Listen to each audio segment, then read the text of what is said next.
All right, welcome to Chapter 10, Introduction to Policing, where we're going to review discretion, ethics, and accountability in policing.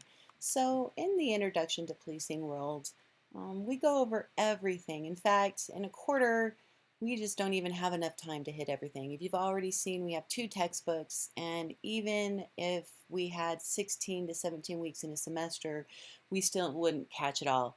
Police officers go through a hiring process, through a police academy, which is 5 to 6 months. They then go through field training, which is 12 to 16 weeks or possibly longer, depending on the recruits and if they're having any issues or things they need to spend some more time on. And then they're on probation for 18 to 24 months. So, and that's just to get a basic police officer that knows the information, but still is not really comfortable. I mean, it takes a long time. So, obviously, in an introduction to policing class, um, especially online, where you see a number of videos, it doesn't add up to even close to an academy where you were going 5 days a week, 8 to 10 hours a day, studying on the weekends for 6 months. So this is just an overview, and again, we are just now hitting into an overview of what we call corruption in policing and the bad rotten apples. No matter how much you test, and the hiring process for police candidates is one of the most intricate, um, really background checks and written tests and assessment centers, and really looking at the candidate to try to determine if there's any issues. And um, and sometimes people don't know what's going to happen when they become a police officer and they get that job, and sometimes they are put in positions where it's easy to be corrupt, such as stealing money or drugs, because sometimes they're around it a lot and they feel it's more victimless. And then you have your more what we call rotten apples, where they're actually out there using excessive force, or they're racist, or um, as far as even using deadly force. So it can get pretty bad. So, it's a serious thing. Most of your departments, especially your larger ones, have internal affairs departments just to oversee officers and investigate any actions from minor policy violations such as cursing, or not arresting correctly or using the handcuffs correctly, all the way through things that will traffic accidents and excessive use of force and things like that to get an officer fired. So it's a serious thing, and the police department I worked for took it very seriously, and there's lots of training that goes on in this. To ensure, at least as best as we can, to ensure that these corrupter officers are held accountable, are honest for their actions, and are held to a higher standard.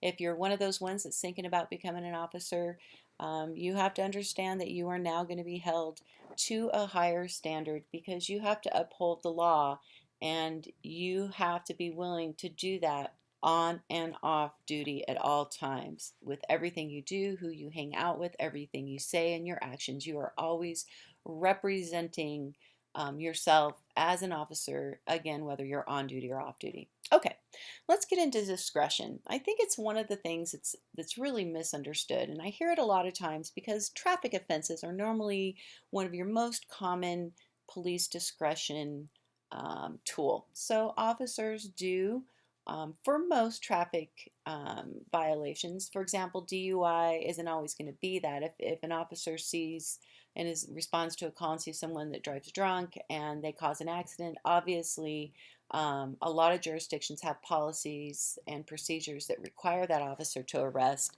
However, if an officer maybe pulls somebody over for speeding, there can be discretion whether that officer is going to write a citation. In some states, that officer can actually arrest, or whether that officer is going to warn. And discretion is something that a lot of people have issues with or don't agree with. But I can tell you from being an officer, it is definitely a tool that we need. Everything out there is not black and white. Human beings are not black and white, and officers in certain types of violations or crimes have to be able to have the ability to utilize that discretion. All right, I kind of just covered all this, so right here. So that's why I went really fast. You can pause it back if you need to focus on any one of those slides. All right, biased enforcement and racial profiling. So right now, racial profiling is one type of biased enforcement which may be defined as targeting a minority group by police for traffic and other law enforcement practices. When I just started, our police department was actually involved in a study by the Department of Justice called the AB 200, where on every traffic stop we had to answer questions to see if we were racial profiling. So it is something that is definitely done, is definitely studied, and definitely officers need to be trained on it and watched to ensure that it's not occurring.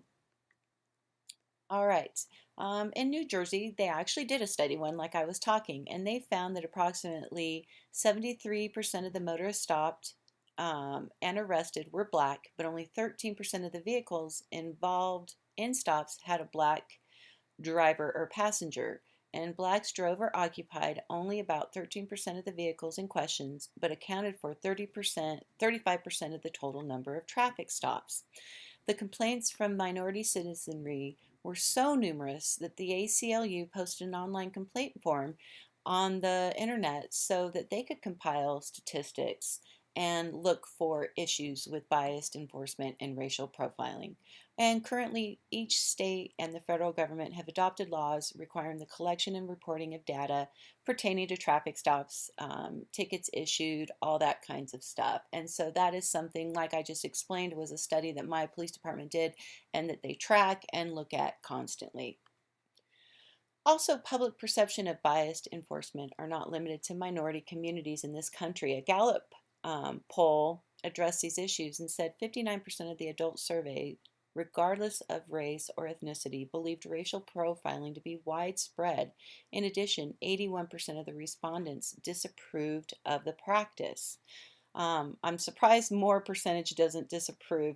Officers should not be out there doing biased enforcement and racial profiling. So, in my opinion, that should be 100% should disapprove of that. All right, in order to gain control of this policeman conduct, departments started enacting sensitivity training, and that's really important that it needs to be continuous and all the time so officers understands what it is, how to recognize it, how to see it, not only in themselves but another officer, and to report it as well if it occurs. All right. Officers frequently respond to calls from the public concerning suspicious persons, and in some cases, the calls are based on observations of suspicious behavior. But in others, the only thing suspicious about the person is their race. So officers have to be able to look at that and understand that's racial profiling and not engage in it. Blacks and Hispanics are not the only potential targets of racial profiling. As you all know, after 9/11, federal agents swept through Arab, Muslim, and South Asian neighborhoods throughout the country, snatching men from sidewalks as well from their homes and workplaces and mosques. This was something that happened, and after what happened with 9/11, it was again something that police departments saw, recognized, and started beginning training to ensure that racial profiling wasn't occurring. To stop it, there's legislation that occurs to control it and makes sure that it's always reported and officers are trained so that it doesn't continue to occur. All right, encouraging ethical behavior. So, first of all, controlling discretion. So, we're hitting back on discretion. According to Manning, and this was a while ago, the police occupational subculture emphasizes the following assumptions: that people are not to be trusted, they're dangerous, personal experience is better action than abstract rules, officers must make the public respect them, and everyone hates a cop. So, it's basically back in the 70s. That's what Manning found that the police subculture emphasized. It also had some occupational assumptions that the legal system is untrustworthy, police officers make the best decisions about innocence or guilt, people must be controlled or they'll break laws, police officers must appear respectable to be effective, police officers can most accurately identify crime and criminals, the basic jobs of police are to prevent crime and enforce laws, and more severe punishment will deter crime. And the consequences of these assumptions, if carried over to the realm of police discretion, can lead to ignoring rules and principles, resorting to threat of force, displaying paranoid behavior, using street justice, preferring efficiency over effectiveness. So basically what it's saying is because of in the 70s you had this negative police subculture, it led to police officers engaging in these types of behaviors. And so what started happening was police departments started to try to change that police subculture so that officers weren't engaging in that type of unethical behavior, and instead they would follow things such as the law, the seriousness of the offense, the department policy and procedures, and the person involved, which is how I was trained to utilize discretion. Also, obviously, other things to consider with discretion is the safety of the officer involved, pressure from the victims, disagreement with the law, available alternatives, and the visibility of the decision. So the officer, I can tell you many times, I'm taking into consideration all of these things when I can use discretion and give a warning, or when I can use discretion and use a citation. I'm looking at all of these things from this slide to this slide. All right. Also, because police are a public service agency, honesty and accountability to the public are particularly important. In fact, honesty, I'm going to tell you right now, and you might see this again on a test, is huge, because if a police department knows an officer has lied, that police officer can no longer work for the department. It's called the Brady Rule. There was a court case that basically states if a police department or basically a prosecutorial office like your district attorney's office or city attorney's office knows that a police officer has lied, they have to let the defense know. And if an officer ever was to sit on the stand and testify, the defense would have a good argument for a reasonable doubt if they could prove that that officer lied before. How can we trust them again? So even what anybody might consider a small lie, such as not remembering something correctly, and instead of double checking it, just putting something in the report and lying in a report, could cause an officer to lose their job because of the Brady decision.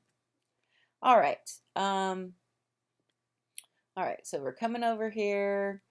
Sorry, missed one page. So encouraging ethical behavior. So a better approach to controlling discretion may involve the use of incentives to promote voluntary compliance with policies concerning discretion. And there are a number of other steps that police administrators can take. So basically, police administrators, your chiefs or your sheriffs or your captains, even your lieutenants, are constantly looking at ways to ensure that in a job that the Fourth Amendment can take away their rights and search their home, their person, can arrest them, take them to jail for crimes, that they're around a large amount of criminal behavior and money and drugs, that the opportunity for unethical behavior is high. So therefore, administrators need to always be training and doing things to ensure that the workforce, the officers, understand them, how important ethical behavior is. All right, because, and this just continues on, that leaders set the tone for the entire organization. If you have a chief, or you have a lieutenant, or even a sergeant that is not ethically or honest, ethically correct or honest, it does not set the tone for a positive environment for the officers to do the same. It leads to that, well, so-and-so does that, so why can't I, kind of thing.